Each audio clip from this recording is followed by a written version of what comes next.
L'histoire que je vais vous raconter en est une de courage dans un territoire éloigné. Chevry, mon petit village anglophone de 300 habitants, éloigné et isolé du réseau routier, est situé sur la basse Côte-Nord. On n'y accède que par bateau, par avion et l'hiver en motoneige. Nous avons 2 petits magasins, un bureau de poste, une banque, une clinique, une école, un aéroport et un port.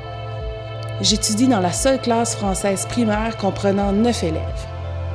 Un jour, nous marchions avec notre enseignante sur la plage. Soudain, un élève trouva une grosse boîte de bois délavée. Nous nous précipitâmes et l'ouvrit.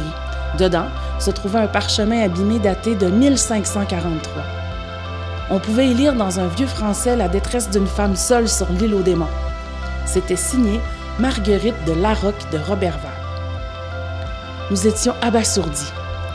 Marguerite, nièce du sieur de Roberval, abandonnée par celui-ci lors d'un voyage en Nouvelle-France il y a des siècles sur l'île aux démons, aujourd'hui Harrington Harbour, juste en face de chez nous, avait écrit cette lettre il y a 471 ans.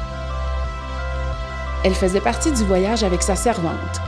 Elle tomba amoureuse d'un homme de l'équipage. Jaloux, Roberval la punit en l'exilant sur l'île aux démons avec sa bonne et le minimum pour survivre. Abandonner ces gens sur cette île les condamnait à une mort certaine. Son amant mourut, sa servante, puis son enfant qu'elle avait eu sur l'île. 2 ans plus tard, 2 pêcheurs basques la sauvèrent et elle rentra en France. Pour comprendre ce qu'elle a vécu, nous sommes allés sur l'île en bateau-taxi pour voir la grotte. Nous avons marché jusqu'à la grotte, le point le plus haut de l'île. Escaladant des marches escarpées, nous l'imaginions en train de s'agripper au rocher pour y arriver. Un sentiment d'admiration s'empara de nous. Le panorama était magnifique. Marguerite devait être émerveillée, également terrifiée. L'océan semblait sans issue. De là, elle voyait tous les bateaux qui passaient et avait une vue sur toute l'île. Comment a-t-elle survécu? En observant les environs, nous avons vu des petits fruits, des traces d'animaux, des arbres, des espaces cultivables et des sources d'eau potable. Donc, elle pouvait manger, chasser, cultiver, se chauffer et se loger. Dans cette grotte, un autre parchemin s'y trouvait. Marguerite nous implorait de raconter son histoire. Elle déposerait des messages dans le vieux coffre échoué sur la plage et nous devions lui répondre de cette façon.